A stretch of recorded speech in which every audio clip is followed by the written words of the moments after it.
Bonjour à tous et merci de nous rejoindre. 3 titres dans ce nouveau journal. En Côte d'Ivoire, pas de manifestation sur la voie publique jusqu'au 15 septembre prochain. C'est une décision du Conseil des ministres tenue hier au palais présidentiel dans la commune du Plateau. Cette réunion dirigée par le président de la République, Alassane Ouattara, a également porté sur d'autres sujets. Le point dans cette édition. La Côte d'Ivoire qui prévoit une production de 300 000 tonnes de riz blanchi additionnel. Il s'agit du programme d'urgence Riz 2020. Ce projet, doté de montant d'environ 17 milliards de francs CFA, va résoudre les problèmes de la filière riz en cette période de coronavirus. Enfin, le nouvel homme fort du Mali s'est présenté hier à la presse. Le colonel Assimi Goïta affirme être à la tête de la junte militaire. Interdiction des manifestations sur la voie publique jusqu'au 15 septembre prochain. Campagne électorale pour la présidentielle fixée au 15 octobre 2020. Ce sont là quelques décisions prises hier en Côte d'Ivoire lors du traditionnel Conseil des ministres. Cette réunion qui s'est déroulée au palais présidentiel dans la commune du Plateau a été dirigée, comme à l'accoutumée, par le président de la République, Alassane Ouattara. Les détails, Viviane Haïm. C'est parti pour les préparatifs de la présidentielle du 31 octobre 2020. Le Conseil des ministres réuni ce 19 août au palais présidentiel sous la présidence du chef de l'État, le président Alassane Ouattara, a pris 9 décrets relatifs à l'organisation du scrutin présidentiel. Le premier décret porte convocation du collège électoral de la République de Côte d'Ivoire en vue de l'élection du président de la République en 2020. Le deuxième décret fixe les modalités de vote des Ivoiriens de l'étranger pour l'élection du président de la République en 2020. Le troisième est relatif à l'organisation et fonctionnement des bureaux de vote. Le quatrième fixe les spécifications techniques et les modalités d'établissement des cartes d'électeurs. Le cinquième porte définition des spécifications techniques des matériels et documents électoraux et déterminant le nombre des affiches et des bulletins de vote. Le sixième fixe les conditions d'établissement de la liste des imprimeurs agréés pour l'impression des documents électoraux. Le septième décret fixe la durée de la campagne électorale en vue de l'élection du président de la République en 2020. Le huitième est relatif aux modalités d'accès des candidats à l'élection du président de la République, aux organes officiels de presse, de production d'informations numériques et aux médias de service public de la communication audiovisuelle. Et enfin, le neuvième décret porte réquisition des fonctionnaires, agents de l'État et assimilés. Ainsi, en application de la législation électorale nationale, ces différents décrets fixent les modalités pratiques de l'organisation et du déroulement de l'élection présidentielle telles que prévues par la Commission électorale indépendante. Le collège électoral de la République de Côte d'Ivoire est donc convoqué le samedi 31 octobre 2020 de 8h à 18h en vue de l'élection du président de la République. La campagne électorale est ouverte le jeudi 15 octobre 2020 de 0h et close le jeudi 29 octobre 2020 à minuit, soit une durée de 15 jours.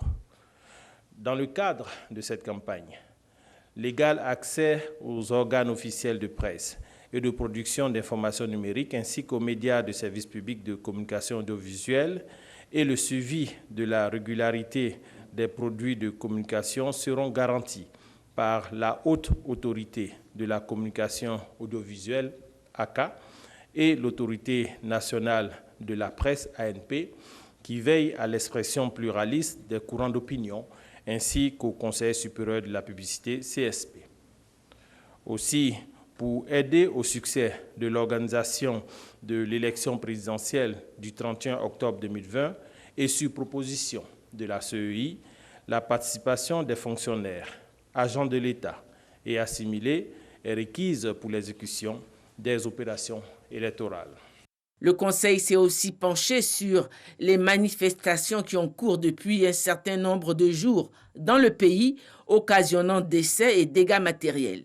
Depuis quelques semaines, il a été donné de constater par la communauté nationale et internationale une série de manifestations caractérisées par plusieurs incidents, notamment des marches émaillées de plusieurs débordements violents, des affrontements intercommunautaires d'une grande ampleur à Daoukro et dans une moindre mesure à Gagnoa, des atteintes aux symboles de l'État avec l'incendie d'un commissariat à Bonoa ainsi que des destructions de biens publics et privés.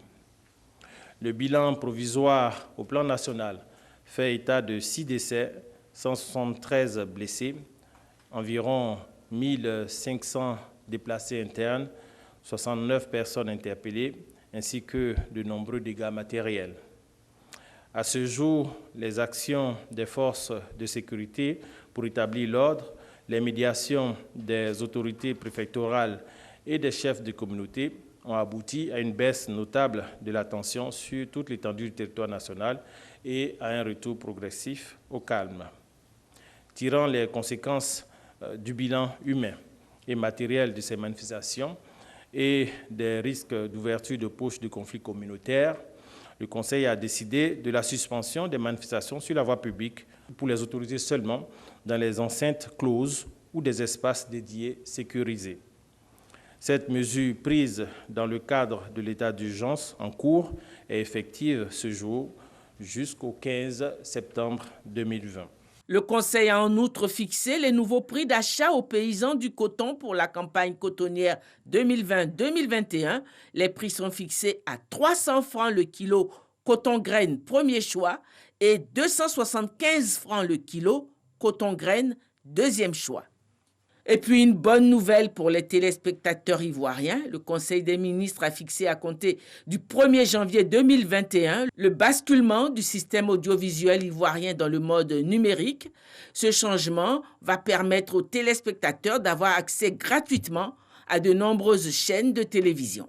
Il a été recommandé par le document de stratégie nationale de migration vers la TNT, adopté le 19 septembre 2012, de procéder à une extinction progressive des émetteurs région par région en fonction du niveau de déploiement de la TNT. Ainsi, le chronogramme d'extinction du signal analogique dans les différentes régions est fixé comme suit. Le 1er janvier 2021, pour l'extinction des émetteurs du Grand Abidjan et des localités de Boaflé, Boaké, Kounfao, Korogo et Mans. Le 31 mars 2021 pour les 29 autres localités du pays. Baccalauréat 2020, les résultats ont été proclamés le 14 août dernier. La palme du taux le plus élevé d'admission revient à la direction régionale de Yamoussoukro. La direction régionale de Yamoussoukro a obtenu le taux de réussite le plus élevé, soit 48,04%, tandis que la direction régionale de Bundiali enregistre le taux le plus faible, soit 12,95%. C'était donc quelques-unes des décisions et observations adoptées par le Conseil des ministres réuni ce mercredi 19 août de 10h à 13h au Palais présidentiel. Autre réunion tenue hier au Palais présidentiel, le Conseil national de sécurité. Au menu, la situation sécuritaire sur l'ensemble du territoire national et la crise au Mali. Rencontre en présence du président de la République, Alassane Ouattara. Le président de la République, Alassane Ouattara, qui participe aujourd'hui à la visioconférence des chefs d'État de la communauté économique des États de l'Afrique de l'Ouest. Au menu de cette rencontre présidée par le chef de l'État nigérien, Mahamadou Issoufou, la situation au Mali. La CEDEAO a décidé hier de la fermeture de toutes les frontières terrestres, aériennes et maritimes de ses pays membres avec le Mali. Allez, suivons ensemble cet extrait de l'allocution du président en exercice de la CEDEAO, Mahamadou Issoufou. Contre toute attente, nous voilà confrontés à une intrusion de l'armée sur la scène politique. Tout a commencé par une mutinerie survenue dans la matinée du 18 août 2020 au camp de Kati. cette mutinerie a progressivement évolué vers le contrôle de l'ensemble de l'appareil de l'État avec l'arrestation de hauts gradés et de hautes personnalités, y compris le chef de l'État, dans la même journée. Tard dans la nuit, nous apprenons que le président de la République, otage des putschistes, a dissous l'Assemblée nationale et le gouvernement, puis annoncé sa démission de ses fonctions dans une déclaration radio-télévisée. Nous avons donc devant nous une situation grave dont les conséquences sécuritaires sur notre région et sur le Mali sont évidentes. Cette situation nous interpelle. Elle nous montre le chemin qui reste à parcourir pour la mise en place d'institutions démocratiques fortes dans notre espace. Face à l'urgence de la situation, sur mes instructions, le président de notre commission a rendu public un communiqué. Dans ce communiqué, la CEDEAO condamne avec la plus grande fermeté le renversement par des militaires putschistes du gouvernement démocratiquement élu du président Ibrahim Boubacar Keïta, dénie catégoriquement toute forme de légitimité aux putschistes et exige le rétablissement immédiat de l'ordre constitutionnel. Le nouvel homme fort du Mali s'appelle donc Assimi Goïta. Cet officier, auparavant patron des forces spéciales maliennes, serait derrière le coup d'État qui a renversé le 18 août dernier le président de la République, Ibrahim Boubacar Keïta. Le colonel Assimi Goïta était hier face à la presse. En Côte d'Ivoire, le Conseil constitutionnel prépare activement le scrutin présidentiel du 31 octobre prochain. En effet, les membres de cette institution sont en séminaire à Grand-Bassam, dans la région sud du pays. Les travaux et échanges vont leur permettre d'être au même niveau de compréhension du mode opératoire du contrôle de la constitutionnalité. Gabriel Zani. Comment parrainer un candidat pour une personne qui ne sait ni lire ni écrire? Comment départager deux candidats qui se présentent à l'élection présidentielle pour une seule formation politique, surtout dans cet autre contexte des partis politiques divisés? Des interrogations et bien d'autres qui méritent réflexion. Le Conseil constitutionnel se prépare donc à y répondre. À Grand-Bassam, d'autres acteurs institutionnels impliqués dans l'élection du président de la République sont conviés aux échanges. La question de l'inéligibilité, c'est une question très importante parce que c'est un moyen de pur droit. Et il est normal que ce soit de la compétence du Conseil constitutionnel. À l'ouverture des travaux, le président du Conseil constitutionnel a énoncé les grandes lignes des réflexions définissant les articulations des exposés. Le présent séminaire connaîtra dans son déroulement 5 temps forts à la faveur du traitement des thématiques suivantes. Le cadre juridique de la mission du Conseil constitutionnel en matière d'élection du président de la République, le parrainage des candidatures à l'élection présidentielle, l'investiture des candidats présentés à l'élection présidentielle par les partis et groupements politiques, les tâches à exécuter avant, pendant et après le déroulement du scrutin, y compris la gestion des incidents électoraux, et enfin, l'examen et l'adoption de l'avant-projet de mode opératoire du Conseil constitutionnel en matière d'élection présidentielle. Ces préoccupations ne sont pas anodines à la veille du scrutin du 31 octobre, car le Conseil constitutionnel est le juge dans l'élection présidentielle, c'est-à-dire que c'est lui qui établit la liste des candidats et c'est aussi lui qui proclame les résultats définitifs du vote.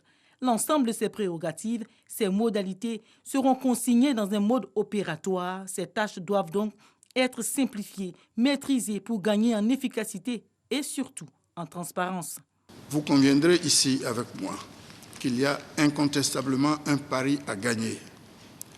Ce pari-là, c'est celui d'offrir aux Ivoiriens une élection estampillée du sceau de la transparence. Notre devoir est d'agir avec détermination dans ce sens. Les conclusions de ces travaux seront actées dans un rapport. Le Conseil constitutionnel est soutenu dans l'exécution de ses missions par le PNUD, le Programme des Nations Unies pour le développement. Et nous parlons encore de la lutte contre le coronavirus en Côte d'Ivoire.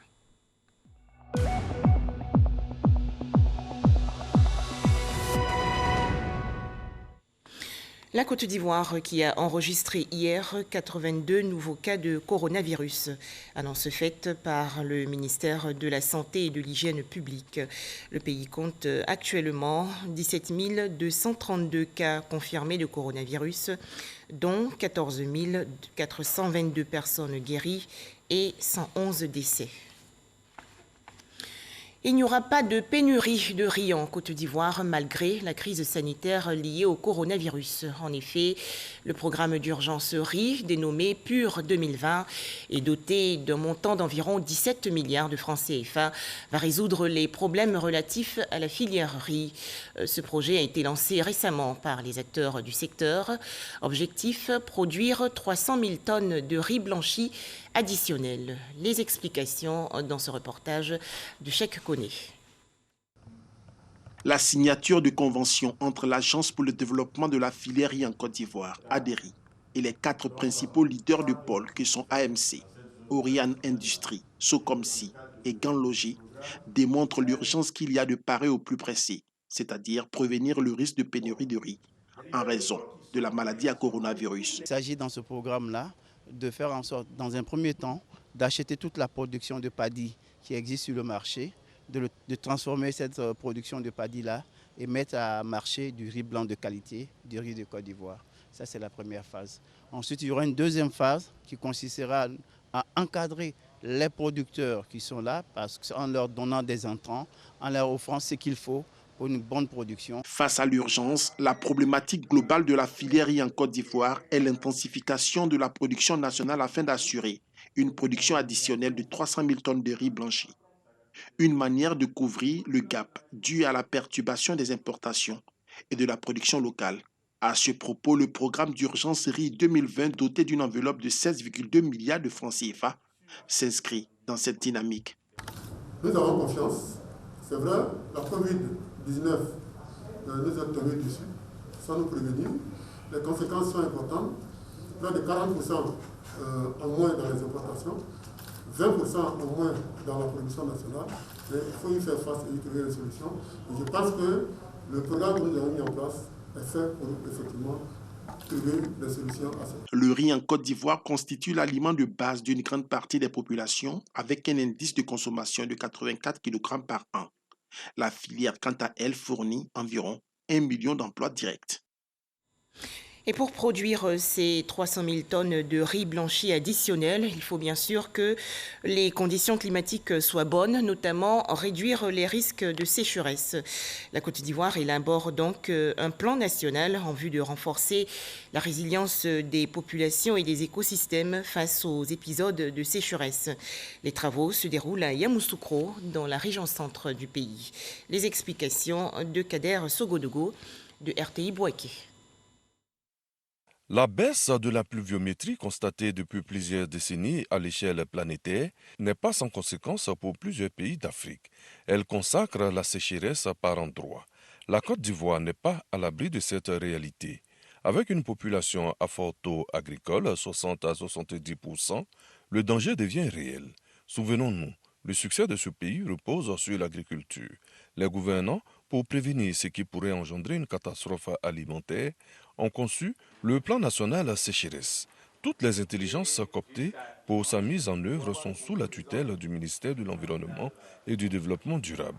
L'impact agricole se traduit par l'appauvrissement des terres et donc la baisse significative des productions agricoles, compromettant ainsi la sécurité alimentaire et l'économie du pays. Les agriculteurs sont donc obligés de pratiquer une agriculture extensive, détruisant chaque année d'importantes superficies de forêt à la recherche de nouvelles terres propices à leurs activités. Le gouvernement ivoirien s'est engagé, à la demande de la Convention des Nations Unies sur la lutte contre la désertification, à prendre part à l'initiative sécheresse afin de doter notre pays d'un plan national de lutte qui devra renforcer la résilience des populations et des écosystèmes face aux épisodes de sécheresse. Une coordination travaille pour éradiquer le fléau. Il y a quelques années, la boucle du cacao était au niveau de l'Est. La boucle a migré. Aujourd'hui, elle se trouve à l'Ouest. Les populations de ces zones ont migré. Et quand ces populations s'installent ailleurs, la forte population sur de petites superficies entraîne des conflits. C'est tout ça qui est la conséquence de la sécheresse, la conséquence de la dégradation des terres. Durant 72 heures, le temps de l'atelier, il s'agira de valider un document fort intitulé « Le Plan national sécheresse PNS ». Une autre fenêtre s'ouvrira, le projet de lutte contre la dégradation des terres. À tout point de vue, ils vont de pair. La Côte d'Ivoire va prendre part à l'élection partielle des membres du comité de suivi de la Convention des Nations Unies sur l'élimination de toutes les formes de discrimination à l'égard des femmes. Le pays présente en effet la candidature de Marguerite Yoli-Bikoné. On en parle avec Didier Nguessan. Marguerite Yoli-Bikoné, militante des droits de la femme et spécialiste du genre, est la candidate de la Côte d'Ivoire pour siéger au sein du comité de suivi de la Convention pour l'élimination de toutes les discriminations à l'égard de la femme, CEDEF. L'élection se tiendra courant septembre prochain lors de l'Assemblée générale des Nations unies. C'est la toute première candidature de la Côte d'Ivoire depuis la mise en place du comité il y a 38 ans. Elle est soutenue par le gouvernement et suscitée par 5 organisations de la société civile de défense des droits de la femme, dont le RIDEF, le WANEP et l'ONEF. Le soutien de la candidature de Mme Yoli-Bikoné par le gouvernement en vue de son élection dans cet important comité est pour nous l'expression de la volonté politique du gouvernement à promouvoir les droits de la femme. Cet acte majeur vient s'ajouter à une multitude d'actions posées par l'État qui produisent de plus en plus des changements observables dans le paysage national. La société civile invite toutes ses composantes, et particulièrement les médias, à faire connaître partout les valeurs de la candidate de la Côte d'Ivoire afin de faciliter son élection. La mission permanente de la Côte d'Ivoire aux Nations Unies assure la campagne de Marguerite Yoli-Bikoné. 11 places de membres au sein du comité CEDEF sont disponibles pour 22 candidatures, dont 5 d'Afrique de l'Ouest. En image, cet atelier pour renforcer les capacités du personnel administratif et technique du Sénat ivoirien. Les travaux se déroulent à Yamoussoukro, dans le centre du pays.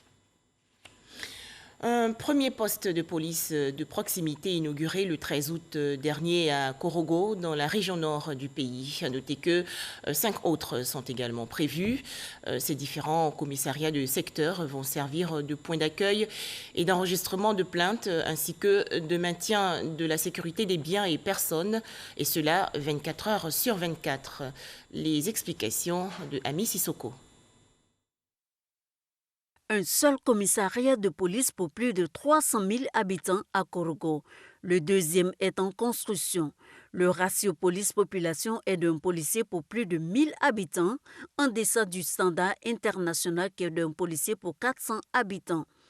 Pour combler donc ce déficit, la préfecture de police de Korogo et les autorités communales se sont engagées à créer plusieurs postes de police de proximité. Le premier d'une série de 6 prévus est inauguré. 6 postes de police à Korogo dans toute la ville, c'est assurer la sérénité, la quiétude des populations.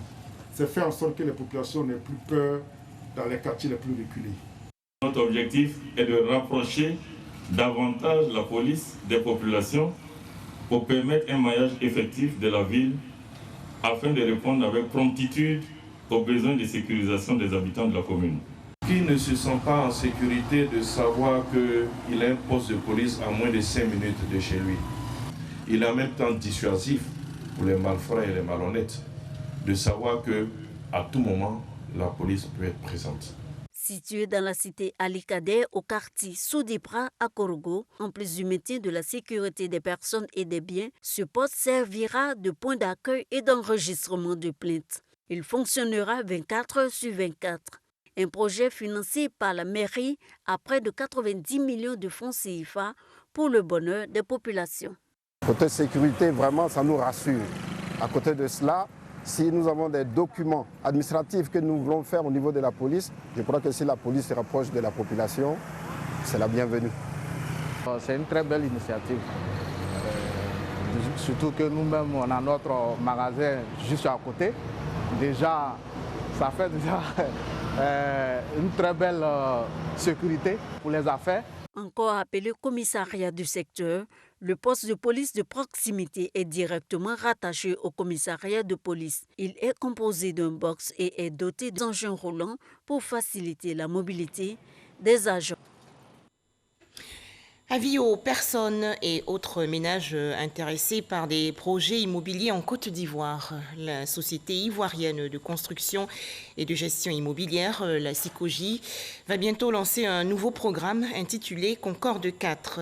Il s'agit d'un projet d'urbanisation intelligente. Découvrons-le dans ce reportage de Abdoulaye Koné.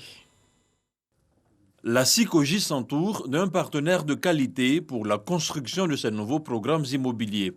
C'est à Bobo PK 18 que le programme Concorde 4 va sortir de terre. Il s'agit d'appartements F3 et F4, c'est-à-dire 2 chambres, 1 séjour pour les F3 et 3 chambres, 1 séjour pour les F4. Donc il vient compléter notre opération de Concorde, qui est une opération de près de 2000 logements. Concorde 4 sera bâti sur près de 4 hectares. Il comprendra 748 logements, 64 commerces, mais aussi des groupes scolaires, un centre de santé, des édifices religieux et des aires de jeu. Un programme dont le financement est déjà disponible. La signature d'aujourd'hui consacre vraiment le démarrage du programme Concorde 4 à Bobo. Et bientôt, peut-être dans les semaines qui arrivent ou dans un mois, nous allons vous inviter encore pour la pose de la première pierre à Bobo déjà, et puis également à Yopougon pour l'opération Azito.